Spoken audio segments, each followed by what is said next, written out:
can't see anything crazy in my background, can you? No, it is good because No. I just started recording. So, All so right. the porn you have back there, nobody can see that. All right, perfect. Welcome to Practical Shooting After Dark. We're here to talk about practical shooting, how awesome it is. On deck today, Mr. Kim. Hello, Say Mr. Kim. hello. Or hello. Hello. Yeah, jeez. It's vaguely racist. And Mr. Hopkins. Hi, everybody. Hi, everybody. Yes, the Hopkins is back. All right, you guys know the rules. You come here with a topic, show and tell, this week in shooting, or something that pisses you off. I think we all have topics lined up. But before we get into that, I got a couple things I have to shill, unfortunately. Sorry about that. Upcoming, there are slots available in Georgia. So if you're in the Atlanta area or you're going to fly to a class, a lot of people, it seems, from outside of the Atlanta area find it convenient to fly to Atlanta to do a class there. So if you want to do a class with me, September, I've got 3 classes lined up back to back to back in the Atlanta area. Like running a train on the Atlanta area, huh? Basically, yeah, I'm running a train on it. And there are slots available if you want to go to Wisconsin, the western part. There's slots available there, and that's near the Minneapolis airport, which other people also find the Minneapolis airport very convenient to fly to. And then you drive about 80 minutes and you can do a class there if you want. And if not, that's cool too. I have a feeling, a little suspicion that there might be a special guest in attendance at that Wisconsin class. Don't know who that might be, but I think I have a feeling about it. No clue who that would be though. What were the dates on that one? That's October 13th and 14th. Ah, Yeah. No, it's crazy. yeah, interesting. Not familiar at all. Yeah. All right. The other thing is I haven't shilled for them in a while, but I shoot a lot of them. The blue bullets. You guys know I shoot blue bullets. They're available at thebluebullets.com. They have changed their bullet process slightly. So it's still the same bullets, I think the same price, or maybe the shit's even gotten cheaper. I don't know. I don't really pay that much attention. But some people have complained in the past that if you load a lot of them, you get a little bit of a bluish thing on your hand, a little bit of a bluish tinge. You loaded those for a while, didn't you, Hopkins? Yeah, Yeah, okay, so you know what I'm talking about. Like you can, if you handle a lot of them, it's, like I guess some of the coating comes off, but like you wash your hands after you reload and it all comes off anyway, so. yeah, and I think you're supposed to wear gloves anyway. This was not an issue that I cared about, but they issued the coating's not coming off. I think it's like some dust or something from the coating process. So they Yeah. introduced a washing thing, so now the coating looks a little different, but it's the same coating. They just wash it before they send it out. So if you were turned off to blue bullets for that reason, and you want to buy some more or try them again, that's cool. Go to thebluebullets.com, discount code Steger if you want 5% off of them. And if you don't want blue bullets, that is also cool because they can just send the ones that you would buy to me and I will shoot them for you. I would be happy to because I shoot a lot of them and I like them quite a lot. Okay, so that covers the show alert. So who wants to go first? Who wants to go? We just shilled, can so go. probably Hopkins can't go. Yeah, I think we'll wait one segment for another one. All right. Okay, I can start off. Yeah, Kim, Yes. hit me. So, I had motorcycle accidents and I had knee pain, so back pain, knee pain, and all kinds of pain before. You're talking like a 50-year-old man, Kim. How old are you? Oh, I'm 30, but my body feels like 50. Okay, so I started going to physical therapist, and the physical therapist recommended me to use massage balls and foam roller. So I started traveling with them to matches, especially major matches when I shoot 2 days or plus.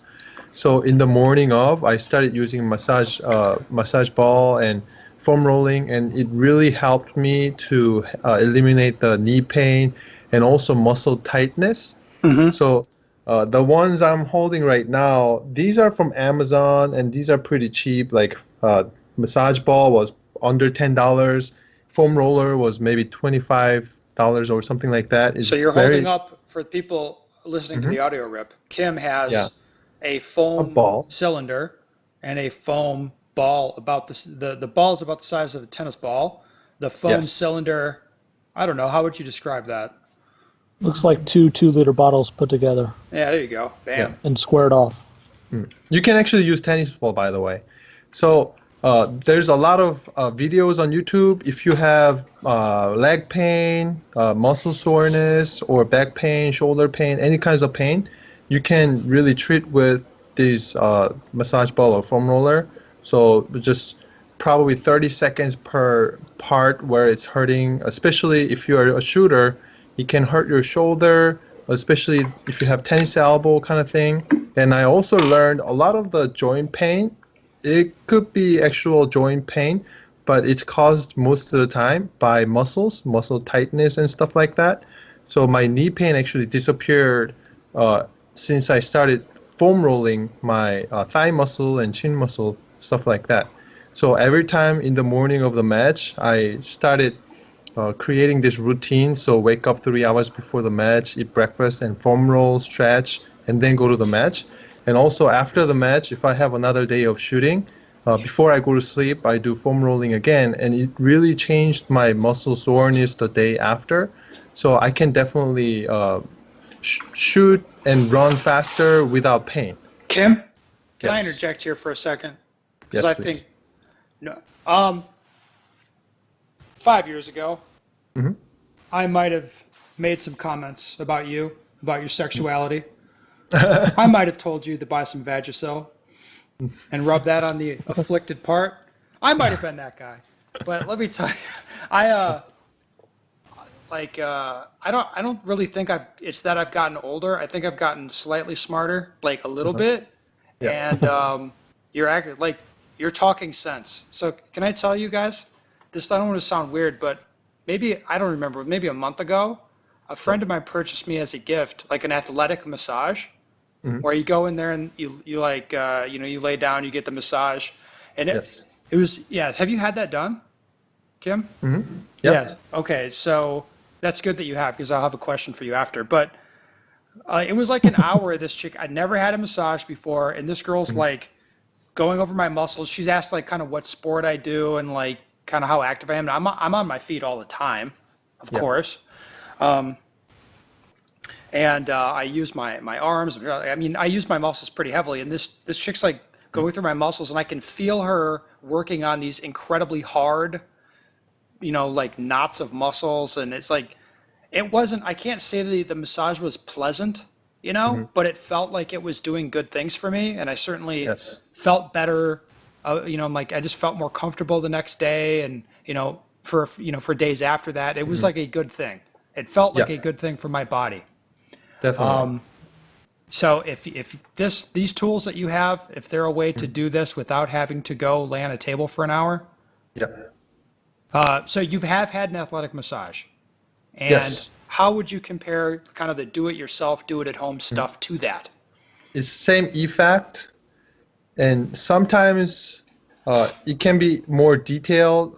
So if you do massage from a sports massage or physical therapist, Yeah. of course, they can actually do a little bit in more detail than doing it by yourself. So the reason why I travel with both massage ball and foam roller is because with the foam roller, you cannot go into like really detailed muscle parts. So you use big muscle parts with the foam roller and use the massage ball in the smaller detailed muscles. So it's basically about the same effect. And also I found, I traveled to a big match with one of the top shooter in the nation, and he's using massage ball too. He's using lacrosse ball. So he was like, yeah, you got to do this. It changes the world. And it really changes What's- your muscle condition. Huh. Very interesting. Yes. Okay, so how much were you into it for this stuff for? What, like $20? Yeah.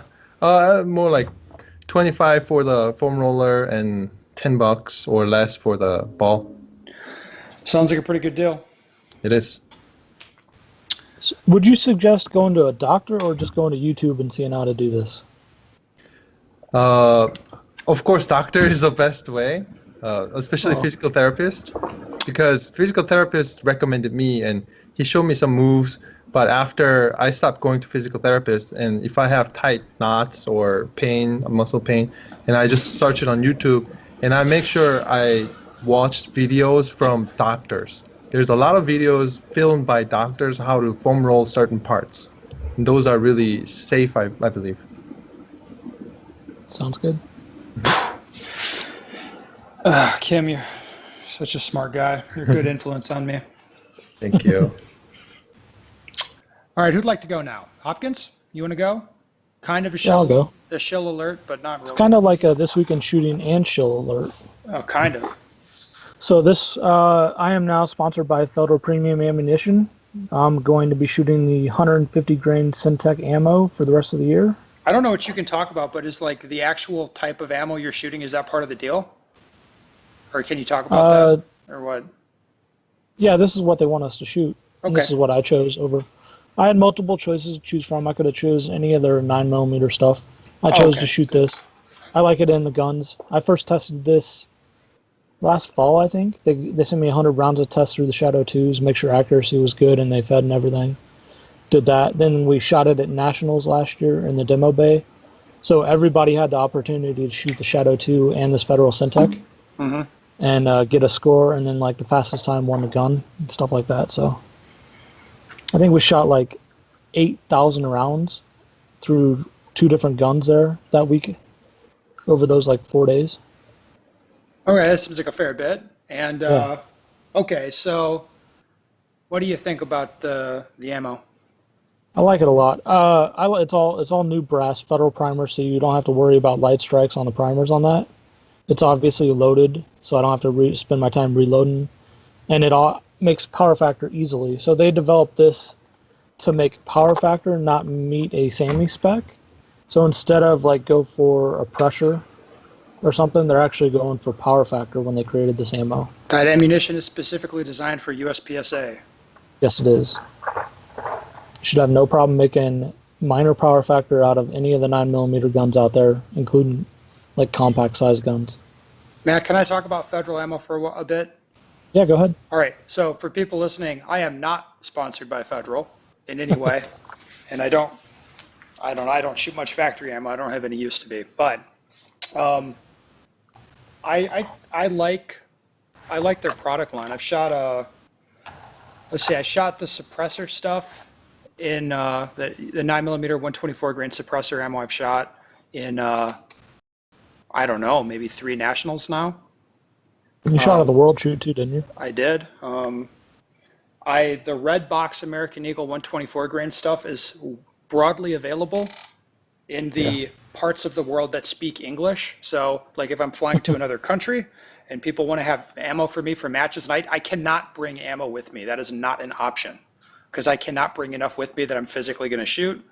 Like I'll just like, hey, buy that American Eagle, the 124 grain shit, and then people buy that, and it's like, I know that ammo is going to be good. And the other thing that I like is I like the action pistol line, Matt, like you do. Yep. I'm a fan, and it actually, like the fact that Federal makes a 40 caliber major load, the 205 grain action pistol, that is why I got a 40 caliber gun. I was like, I'm not fucking around with loading this. I don't want to shoot that much of it. I'm not going to reload it. So knowing that I can buy factory ammo, like I just buy the shit off the shelf. You know what I mean? Yeah, and you don't have to worry about making power factor either.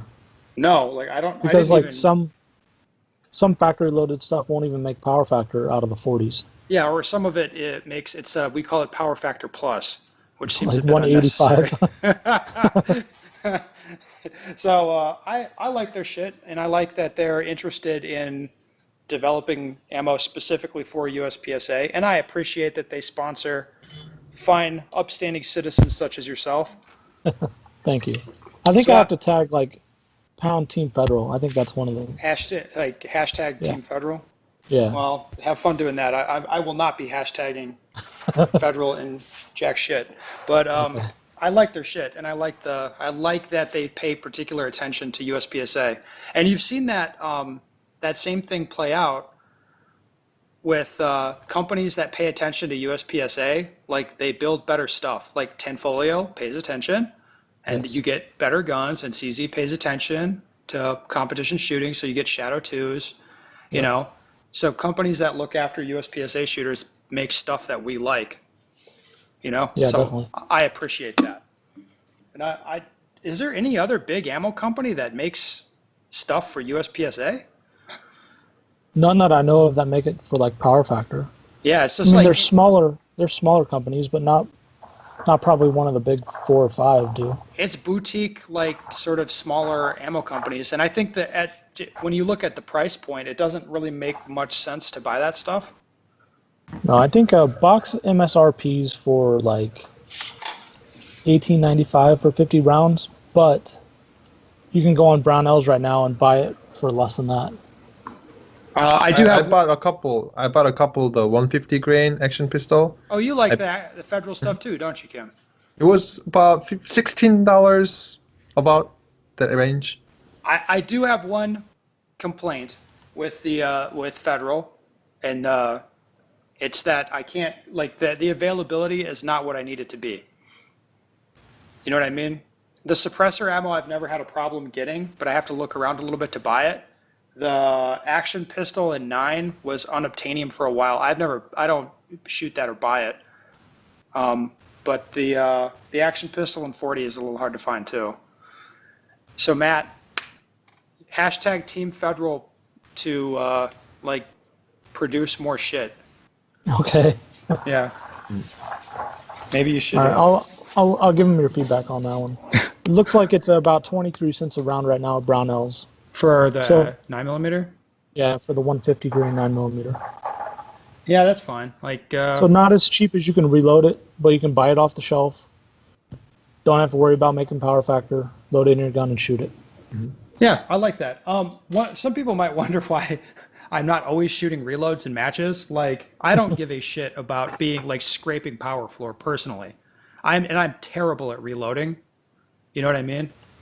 Yeah. Like I just load my ammo and I don't really QC. I don't do a lot of that stuff. And for the volume of match ammo that I actually shoot, you know, like it's not that much. So I might as well just like buy a little bit and shoot in matches and then make all my training ammo. So are you guys all hearing that? Hearing what? What? Oh, it's just me. I think somebody else is trying to call me on Skype. But I don't know who that is and I don't really care to. So cool. All right. Anyway, I think interesting discussion about federal. I appreciate any company that puts in specific effort to make better shit for us, whatever that application is. Okay. Man, Hopkins, I kind of hijacked your topic. Didn't mean No, to. it was good. Yeah. All right. Should I talk now? Yes. Yeah, go ahead. I got my cherry popped shooting limited in a match, which is of interest to you guys maybe. So for the first time, well, I shouldn't say that. I shot standard at a match, standard minor at a match. Yeah, but that was with your January. production gear. It was with a double action gun, yes. Okay. So, I don't know. Have either of you guys experienced the, I don't know what I'd really call it, like shooting limited in a match? Or am I the first of the Not in group? 40, no. Oh, okay. Yeah, I shot limited for maybe 2 months, 3 months. You did? Yeah, I bought 2011, shot 3 months, and then sold it to buy a wedding ring and got married. Maybe you It was got a the better better end of plan. that deal, yeah. Yeah. All right, so I should say we've discussed the limited guns I have before. So I haven't shot my guns that much. I don't have a desire to shoot them that much. I've posted a lot of bullshit like videos on like Instagram of me shooting a limited gun, but that's mostly like I don't even really know why I'm doing that. It's like it makes it look like I'm training with a lot more than I am. I've shot, I don't know, 4,000 rounds with it. I did a concentration where I only touched a limited gun for a week, so 7 days straight, like dry firing it, shooting it, like that was my gun. And I've used a limited gun in a couple classes as like, okay, this is what I'm shooting. So that's the extent of my experience with it. So dry firing it, shooting it a few thousand rounds. And I shot my first club match with it. And I guess the question from like, you guys have any questions for me about that, or do I just say what I think is different about it? No, like, so obviously there's a couple big differences, the 40 and the mag capacity. What do you Yes. find more interesting? I can't say that I was too surprised. Like the mag capacity difference, to be honest, is not that interesting. So like I mean, none of this is a surprise to me because I've been around a long time. But as far as like the mag capacity thing, it's I do less reloads obviously, but it doesn't, from a competitive standpoint, doing less reloads doesn't really matter because everybody's reloading anyway, right? So, the mag capacity matters more for those situations where you have extra rounds to play with, and then you can be sort of a little freer with extra shots, right? So that is a difference. It's not huge. It's kind of situational. It depends a bit on what the stages look like, of course, but that wasn't that interesting. Shooting major, of course, is a huge difference in terms of how you can approach partial targets, especially, or how many Cs you want to let go. So that is a big difference I found. So you think you drop more Cs at the match? I certainly tried to. I don't think I dropped that many more. I think I had 17, 18 Charlies in a 150 round or 150 round match. So it was 6 stages or 7, I can't remember. But a few long courses, maybe a medium course, a couple medium courses, and a classifier, and I had 17 or 18 or 19 Cs, something like that. I don't really remember. Do you think your split speed change it? Split speed? I shot faster. Like, I think I shot faster with it I'm not entirely comfortable with the gun yet. It's it feels different, but it changes my approach on shooting while moving. It's like I don't really care if I shoot C's, so like fuck it, let's go.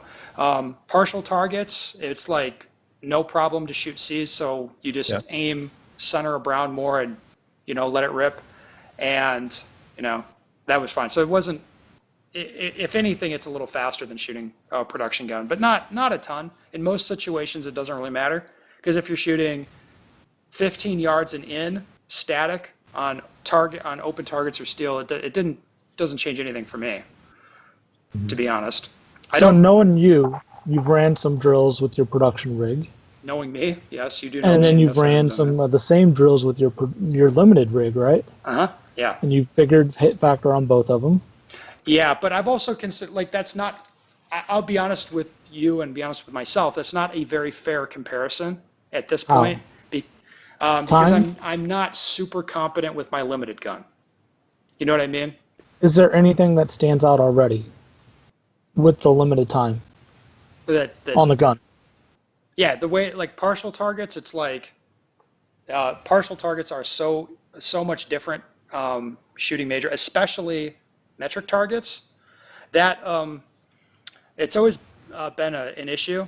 I'm sure we've all talked about it, but the zone in metric targets between the head box and the lower A zone, where it's like you have a little sliver of A up there, and then a bunch of C zone or B zone or whatever, and then some A zone, and then if you put a no shoot below that, it's like shooting minor. It's this constant sort of struggle how you want to handle it, because exactly how the target is presented changes things. Exactly the distance changes things, where it's like, do you want to just shoot C's, shooting minor, which usually, like, in my heart, I don't want to do, but mathematically that makes sense a lot of the time.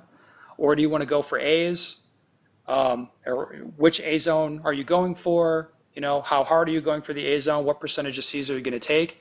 Shooting major on a target like that, it's like, fuck it. You just like put it on the brown and shoot. And I don't even care if I get A's at all. You know what I So mean? you would say hit factor's been increased then? Oh, yeah, absolutely. And Okay. it's not just hit factor. It's like it's way easier to it's way easier to get the hit factor. You know what I mean? I don't feel like I'm working that hard. So, for example, one drill I shot today, I set up 4 targets in a line. I don't know how far away I was at this time, maybe 15 yards. But it's like a couple of partial targets, a couple of open targets, and it's like, okay, draw the gun and then move as you're shooting and shoot all the stuff, and then get around a vision barrier and then shoot all of it again. So 16 rounds. With my production gun, it's like, you know, I'm moving and shooting, and then I have to reload, and I get around the thing, and I'm shooting again. And it was like, I recall I was having to work at it quite a bit to get a 10 hit factor, whatever that is. I mean, like I had to work at it. Then I Yeah. took that gun off.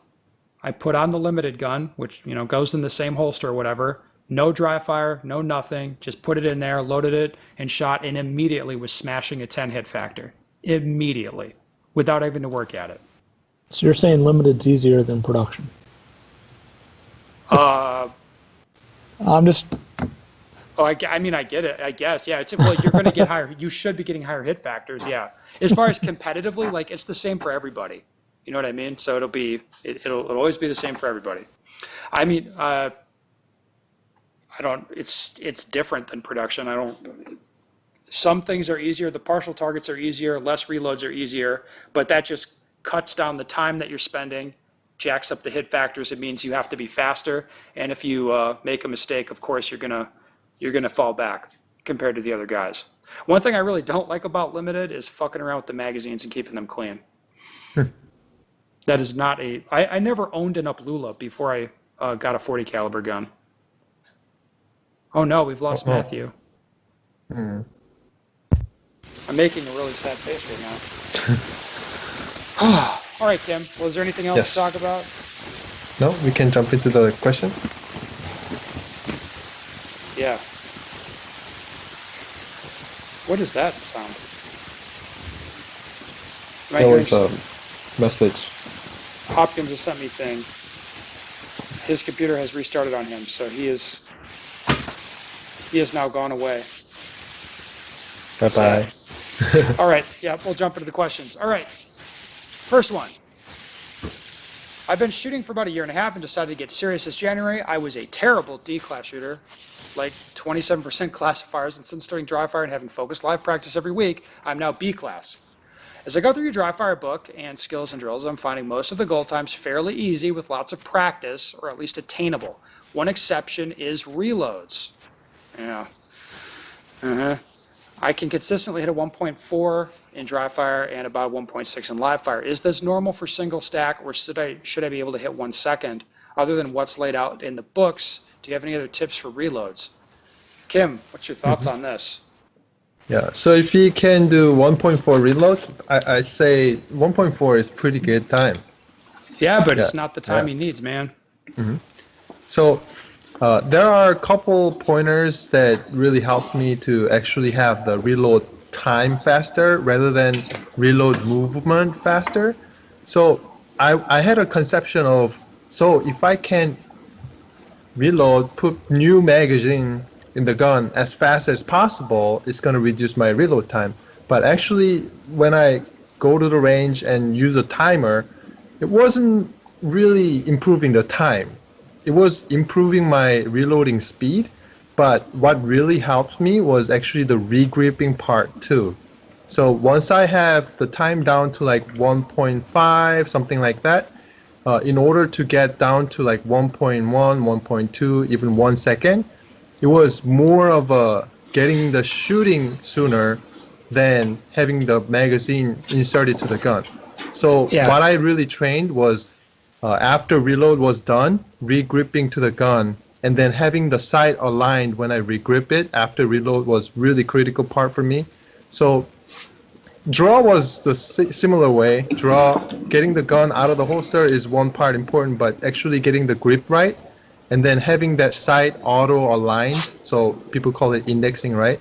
So when Yeah. you regrip it, if the sight was aligned, then the confirmation that you have to do on the front sight, you might not have to like stare at the front sight and realign, but actually having the gun rear sight and front sight just comes up in between, just yank at it right after. So reacting to that front sight realignment rather Yeah. than having realign and shoot it again, kind of thing. Okay, well, I'll say one thing about single stack specifically. Y- Normally, I don't like to complain about gear, but I've seen a big difference in gear for single stack, where it's like if somebody has one of those Superfly magwells, for a single stack gun, Yeah. it reloads super easy.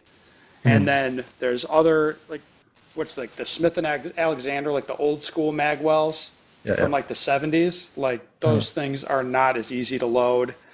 Or no magwell at all. Like I don't know what this guy's got on his gun, but I would, if you look at how fast some of the top dudes can reload their single stack guns, like make sure you have a magwell like that, because there might be some issue with his base pads or his magwell or something like that. I've seen that a lot. There's probably 80% of the single stack guns that I see people shooting, I personally wouldn't want to shoot, just because like the way the magwell looks to me and how it looks when they're reloading it, I'm like, oh, that looks kind of hard, looks kind of rough.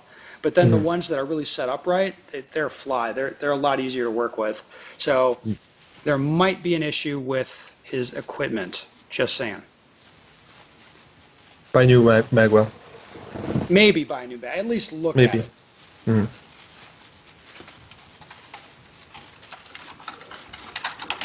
All right. Should we? Yeah. Well, I feel kind of sad burning through all these questions with Hopkins not here, so maybe we should wrap it up, huh, Kim? Yeah, sounds good to me.